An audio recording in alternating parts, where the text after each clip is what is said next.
Members, it is the appointed time and we have a quorum. Let me call the meeting to order. First of all, we need to elect the chairman. Any nominations? Mr. Ben Chan, Mr. Frankie Yik. Any seconder? Yes, Mr. Jimmy Ng. I accept. Can someone take the chair? Any other nominations? Okay, there is none. Okay, so we can start the meeting. Please ask the administration to come in.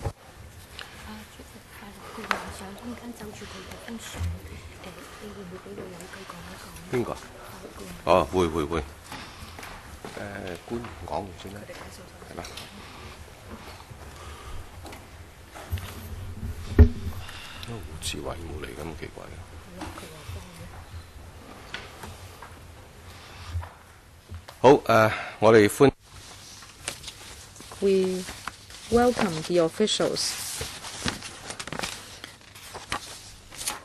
Today we have Mr. Kevin Choi, Deputy Secretary for Transport and Housing, Mr. Philip Ha, PAS, Transport and Housing, Ms. Stella Lee, Assistant Commissioner for Transport Management and Paratransit, and Mr. Gary Lee, Government Counsel. Welcome. DS, will you walk us through the paper? Yes, thank you, Chairman. I will briefly go through the amendment bill. It is a facilitation measure for the industry. We propose to amend Ferry Services Ordinance, Cap 104, so that the ferry license that can be granted or extended by the Commissioner will be extended from 3 years to 5 years. According to Section 28, if the Commissioner thinks fit, he can grant a license for the operation of ferries. In 29(1), it is said that the maximum duration of a license, whether it is newly granted or extended, is 3 years on each occasion, while the aggregate license period should not be more than 10 years. When the Transport Panel discussed issues related to ferries, there were views saying that we should consider relaxing the license period. We have listened to the trade and we have given it some consideration. Now we propose to lengthen the period for which a license may be granted and extended will be from 3 years to 5 years, but the existing cap of a 10-year aggregate license period will be unchanged. Say, for example, if the proposal comes into effect and assuming that an operator is granted a 5-year license on the first occasion, he may then apply for license extension for 5 years at the maximum. Under this scenario, the operator only needs to apply for license extension once instead of 3 times. We believe this can help the operating environment of the local industry, and so the operators can think of longer investment, and also so that they can retrofit their ferry fleet for better services. And if this bill is passed, we can implement the extension accordingly, and the Transport Department will take a proactive approach to inform the ferry operators, especially if their license applications are being processed. If that is the case, we will invite the ferry operator to consider whether they would like to stick to the earlier application for a shorter period, or they can revise the application for applying for a longer period license. We will do that proactively. We'll be happy to take questions, and we will assist the Bills Committee in their scrutiny of the bill. I hope members will support the bill. Thank you very much, DS.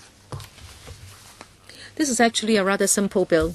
Can I ask the legal advisor to alert us to any points we may have to note? Thank you, Chairman. As the administration said in its introduction, the amendment bill is for one purpose, and earlier on we wrote to the administration to ask a drafting question, and the administration has already replied in writing. We asked, in fact, the administration has already replied to that in its introduction, and that is if the application has been submitted before the effective date of the bill, but then it remains outstanding when the bill is enacted, what will happen to them? The question was about drafting, and that is whether the administration thinks it is necessary to include certain transitional arrangements.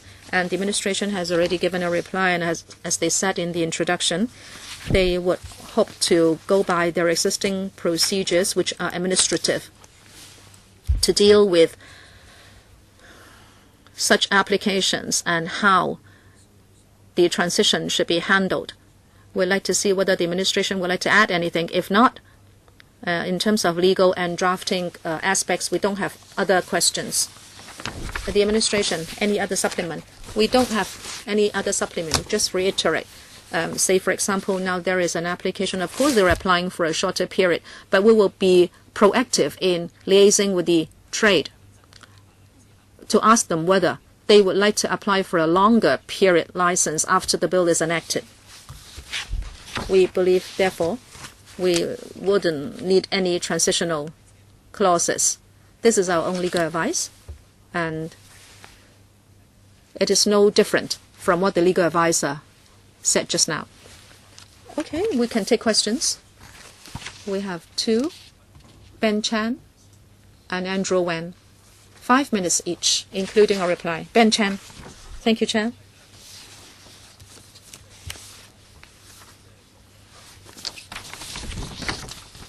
In Hong Kong, ferry operation is expensive. It's difficult for them to make ends meet.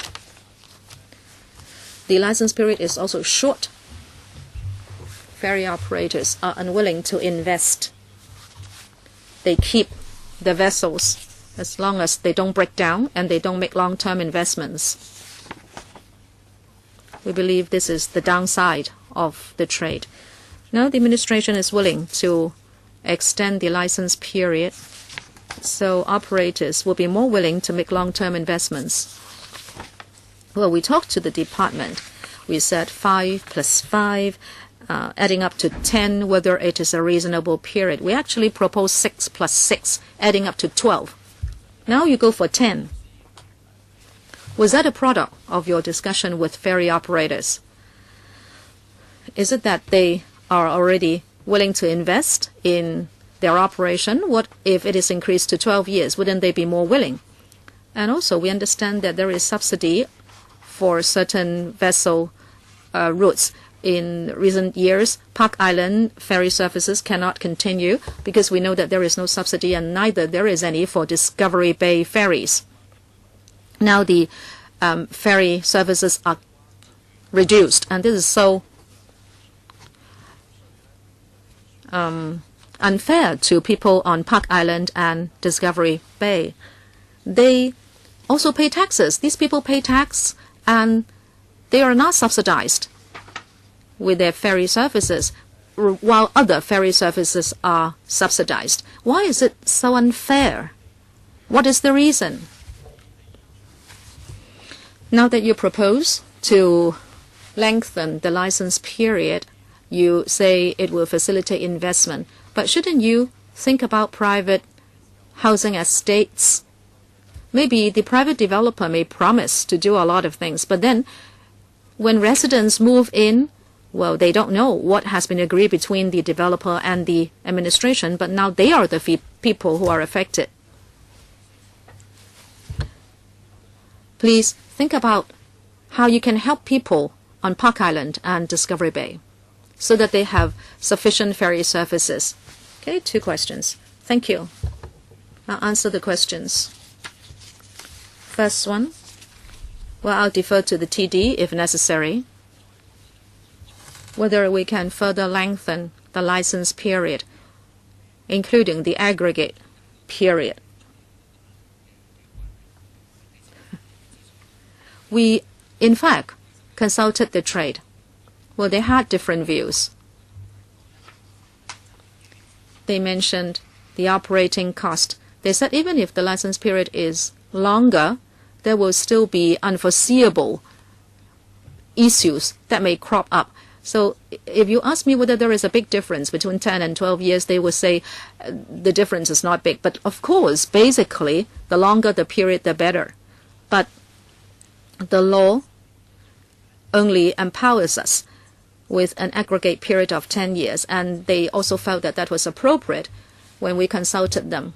And since it is an aggregate of 10 years, we would set it at 5 and 5.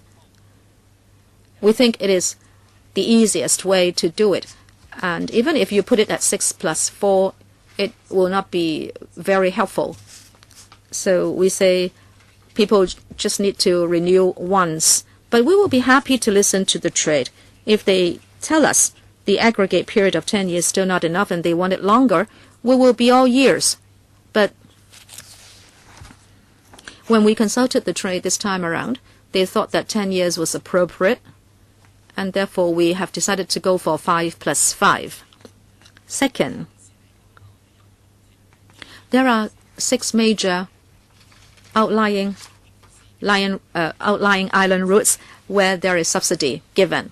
We promised earlier that we would review the special helping measures in order to maintain financial viability of ferry services. Whether we should broaden the scope to cover other routes, we'll be very happy to consider that.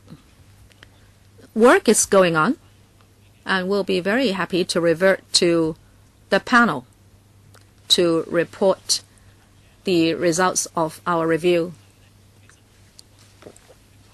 But the bill has not much to do with that, so can we get on with the bill first? Chairman, can I just say something? Some outlying island routes are also operating with difficulty, especially if they serve far-off areas. But people still need the services. Will the administration consider operating such routes? So if there is congestion on Chiang Mai Bridge, you can still operate ferry routes, and also if there is not much profit to be made, then at least you still serve the residents. Will you consider that? Please answer the question. Thank you. Our policy is for private operators to provide public transport services on commercial principles because it is more efficient and cost-effective. But we understand ferry service is particular. We would still like to make use of special helping measures to help ferry operators. Mr. Chan mentioned contingency measures. In fact, the TD has contingency measures that are arranged together with transport operators. Our established mechanism is to have the private sector spearheading the service.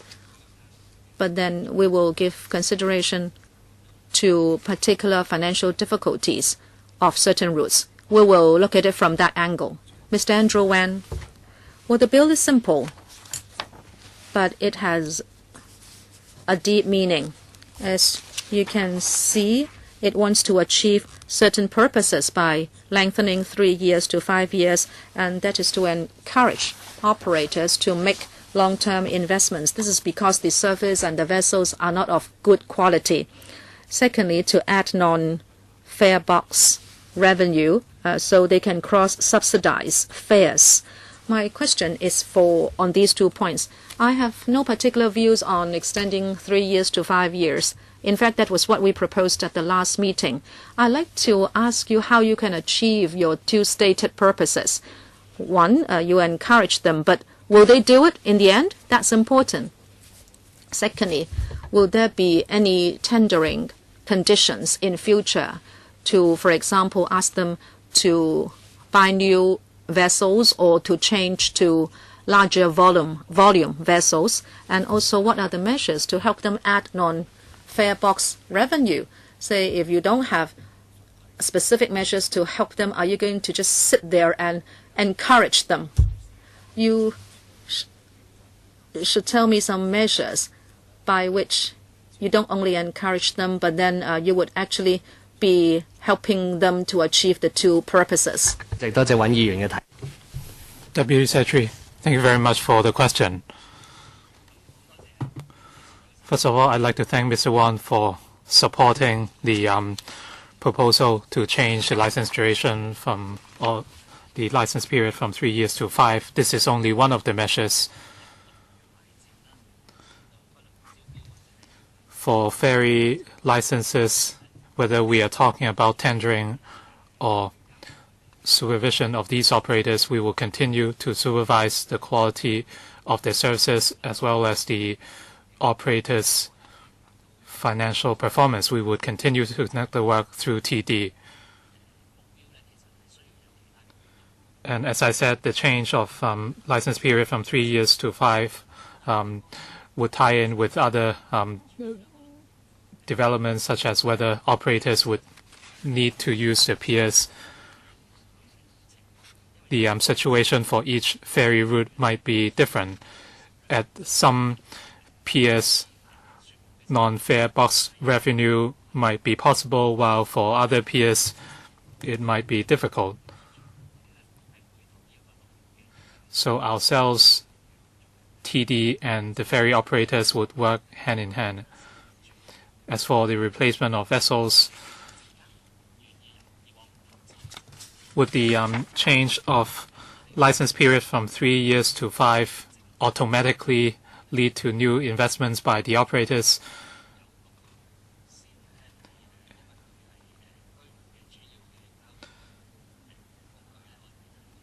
For 6 major outlying island ferry routes, we are providing special helping measures since there are no alternative means of public transport for the residents. We will continue to help other routes improve their financial performance as well as service quality. We promise to come back to Legislative later. He wasn't answering my question. I have no questions with what he mentioned, but if we do not have specific requests, they would not do anything. If we relax the license period, operators would not have to renew very often. I'm not against any. I'm not against subsidization for the ferry operators, because without the subsidy, they cannot operate at all. In the tendering conditions in the future, you must make everything clear.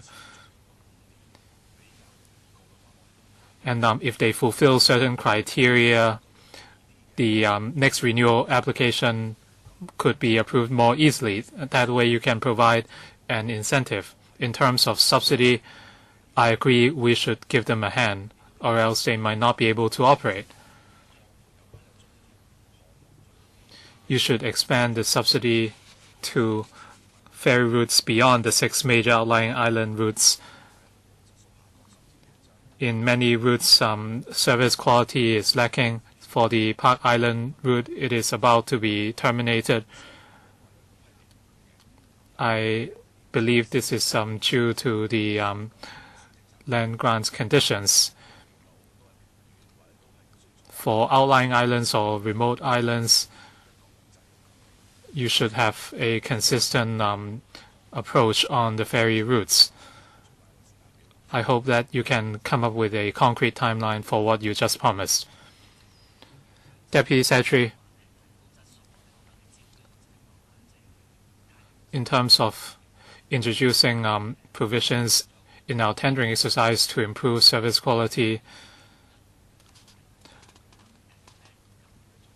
and we would explore the feasibility of providing an incentive to ferry operators. Mr. Yu Si-wing, I support lengthening the license period from 3 years to 5 for the ferry service operators. If the license period is too long, it would be a waste of time every time they have to apply.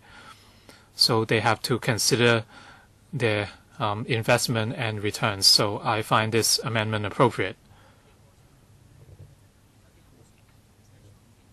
Some ferry routes are suffering losses, and in some cases, the operators might decide to terminate the routes. And by the time their license period is up after 3 years, they might choose to stop. If the license period is 5 years, their risk might be higher. So under the circumstances, how can you ensure that the operators can maintain service quality after the license period is extended? So do you have any relevant measures?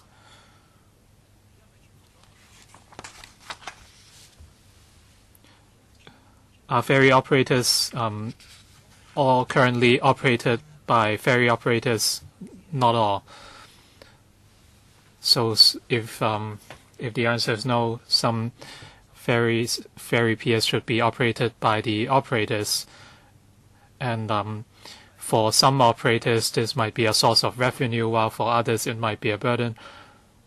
And through enhancing the value of ferry piers, operators might make more advertisement money. So there would be a discrepancy in the quality of pier facilities.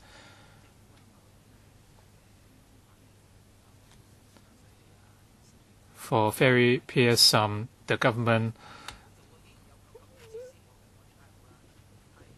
is providing certain facilities such as drinking fountains, etc. But for passengers, they would not know whether a pier is operated by the government or an operator. If the government is providing certain services while ferry service operators might not provide the same facilities at the piers, can you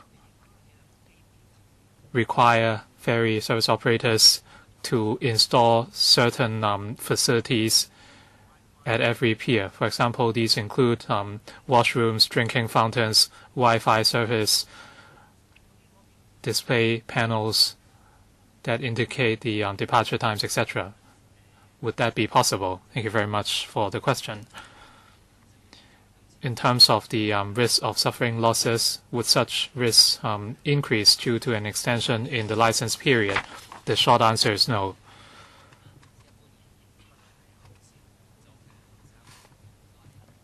For ferry routes or public transport services, if operators suffer losses, well, we do realize that operators cannot continue operate for a lengthy period while suffering losses. We are happy to help the ferry service trade in terms of fares, even with the extension of the license period from 3 years to 5. If operators are under pressure to raise fares, they won't have to wait for the license renewal before we approve or process their fare increase applications, and the license period would be immaterial in this case. The ferry service trade is facing certain difficulties, and they face high operating costs.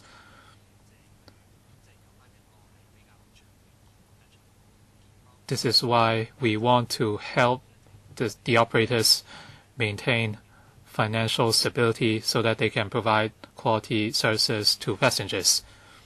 So we would address these in our review. As for pier facilities, currently not all piers are operated by ferry operators.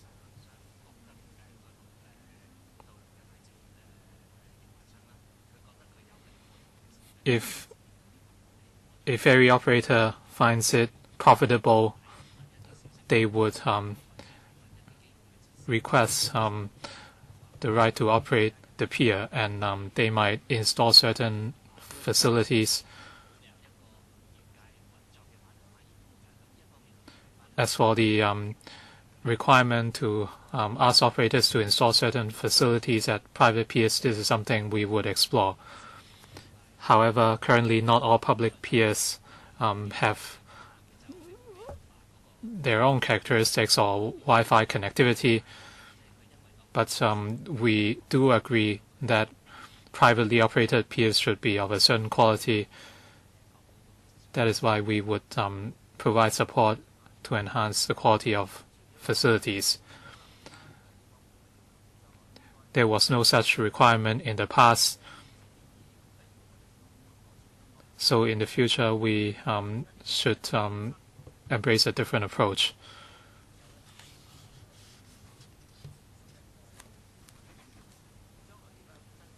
We have a total of 21 piers, so if there are new piers in the future the new license period will apply. Is that correct? For specific licenses, we would not align their license periods. But as for letting of the pier,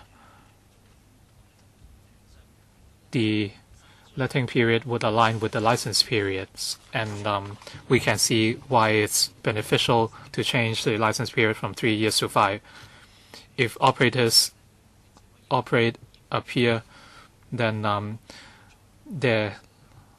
if they decide to sublet the premises to catering operators, the agreement can be 5 years instead of 3. There are 21 ferry routes currently.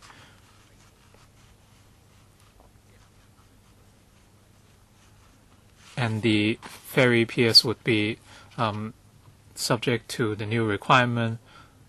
Does the requirement apply to all routes? Yes, so this is irrelevant. The requirement would apply to all routes.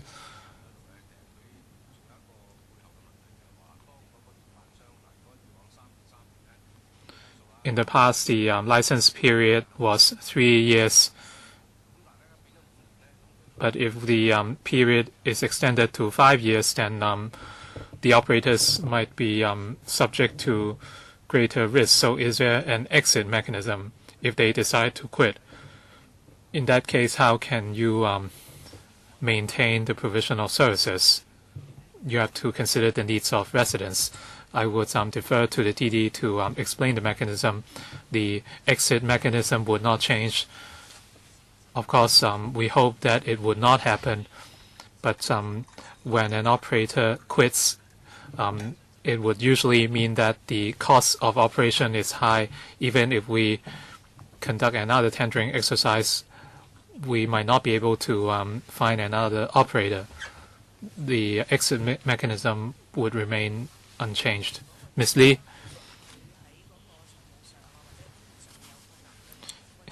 If the operator has financial or operational difficulties, the TD would try to identify solutions for them. But if the operator does not want to continue, we would require them to notify TD half a year ahead so that TD would have enough time to carry out retendering in order to identify a new contractor. If you fail to find a new contractor, what would happen? Are you going to provide special helping measures so that the operator can continue to operate that route?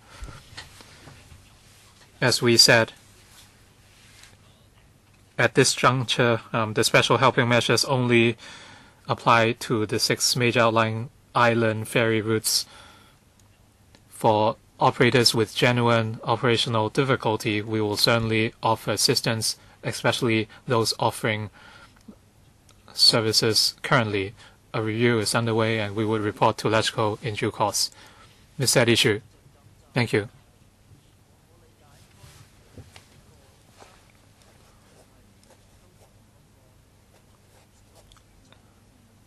As I understand, the extension of license period from 3 years to 5 is somewhat related to the 6 major outlying island ferry routes. The idea is to allow the routes to operate for a longer period. Last time, when the government reviewed the subsidy, there were calls to subsidize more routes. For example, at Mawan, if the mode of subsidy does not help improve service quality while operators are facing even greater pressure, would the government intervene further by, for example, by offering their own fleet? So for the extension of license period from 3 years to 5,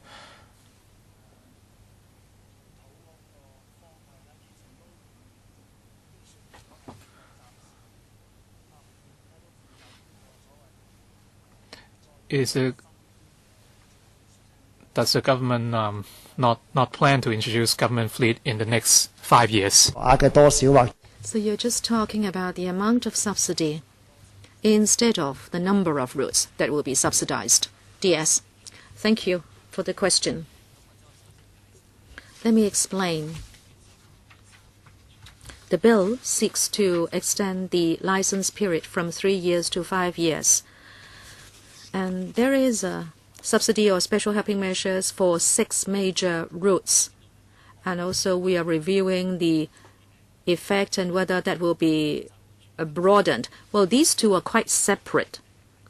The bill seeks to maintain the aggregate period at 10 years, but change the license period from 3 years to 5 years, so operators do not need to renew the licenses so often, and a longer license period will assist the trade.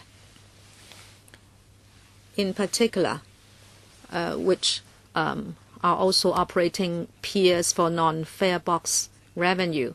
We hope there will be more revenue from pier operation, and so that there will be better financial viability of ferry operation, bringing about better services.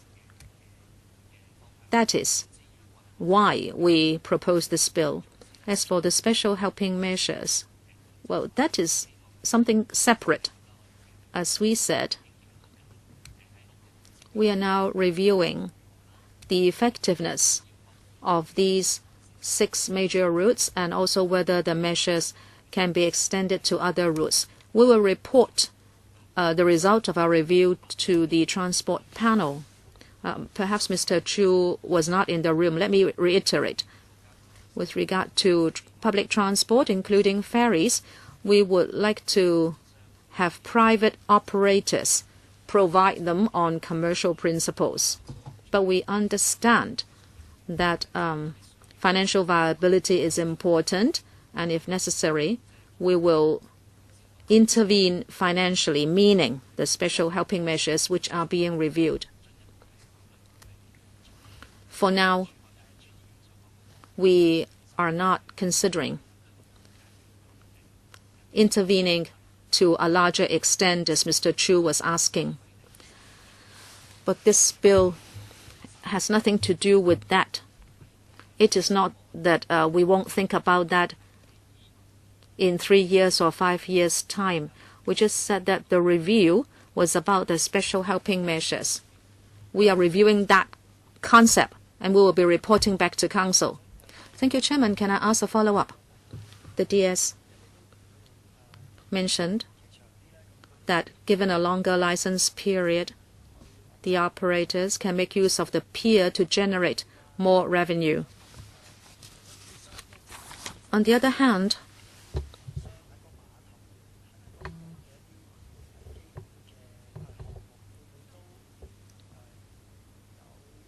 with regard to services or items that can be provided at the piers, will there be any requirements? Say some outlying island residents said that not every outlying ferry pier is provided with a drinking fountain.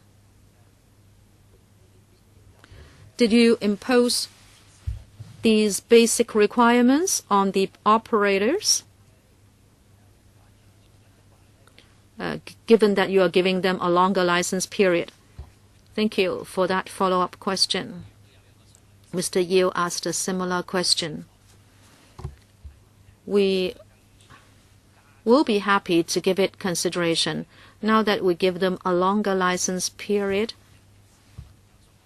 we hope that we can improve operation of the piers. Well, it depends whether this is possible at certain piers and whether the operators can afford it. But wherever possible, we are happy to review whether the facilities can be provided and whether they can be updated to facilitate residents and tourists when they take such ferry services. Okay, it's my turn. I'd like to ask a question. The aggregate period remains at 10 years. I asked the operators. I asked them why they did not request for a longer period. Mr. Ben Chan said it could be 6 plus 6 or 7 plus 7. Well, it's not very meaningful for you to change it to 6 plus 6 and 7 plus 7. In fact, it's difficult if you ask me to project what will happen 3 years down the road. But I would say you should go for 5 plus 5, yet you can also make it possible for them to have a second extension of 5 years, making up an aggregate period of 15 years. Now, the advantage is if it is a peer just for that particular operator, then he can think about what to do in order to increase non-fare box revenue. But as you know, we have dealt with these operations before. You know, you have the Harbourfront Commission, you have town planning regulations, and usually permission will be given only 3 years down the road, and if you can have any meaningful period to operate, it will be like 7 years. So if you can give them another renewal option, it will be more advantageous to the operators. Now that you have made up your mind, but next time if you review the ordinance again, please let them have a second option of another 5 years. Secondly, I'd like to take the opportunity to remind the Bureau that you have a huge and severe shortage of manpower resources for ferry services. If you don't do anything now, no one will dare to come forward to operate ferry services. This is the biggest difficulty we are facing.